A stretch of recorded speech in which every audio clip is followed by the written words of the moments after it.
Drag den sa Kamaligan, Camarines Sur, pigsakyada kan mga otoridad. Duwa sa tulong na arestar, naaktuhan pa kan mga otoridad na nagagamit nin pigtutubudang illegal na droga. Uyan report. Sa ibong ka nagpapadagos na kampanya kan mga otoridad kontra illegal na droga. Saro na namang drag den ang pigsakyada kan pinagsarong puwersa kan PIDEA sin PNP sa Zone 2 Barangay San Roque, Kamaligan, Camarines Sur pasado alas 9 kasubanggi. Tulong persona ani sigidang nadakop sa pigkondusir na buy-bust operation mantangan duwas sa mga ini.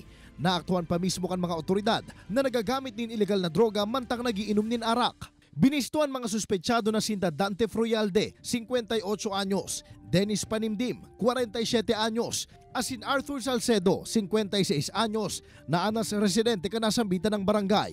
Ini pong harong ni Dante, ginigibo niya pong parang one stop shop na siya. Gustong sabihin, nabarakal po sila dumaning shabu, tapos po duman naman po sila magamit. Nakumpiskar kan mga otoridad sa nasambitan ng mga suspetsyado ang 15 gramo kan pigtutubo ng shabu na nagkakantidad ni 100,000 pesos. Basado man sa investigasyon kan mga otoridad, konektado ang mga suspetsyado sa mga enot ng naarestar na drug personality sa nasambitan ng Banwaan.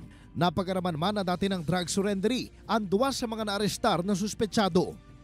Message ko na lang sa mga drug surrendery natin na hindi ibig sabihin na surrender na kayo is hindi na po kayo mahuhuli. Sa presente, nasa kustodiya na kan otoridad ang mga suspetsyado para sa maninigong disposisyon. Kaibanan si Carlo Abunita, Jesse Cruzat, Balitang Bicolandia.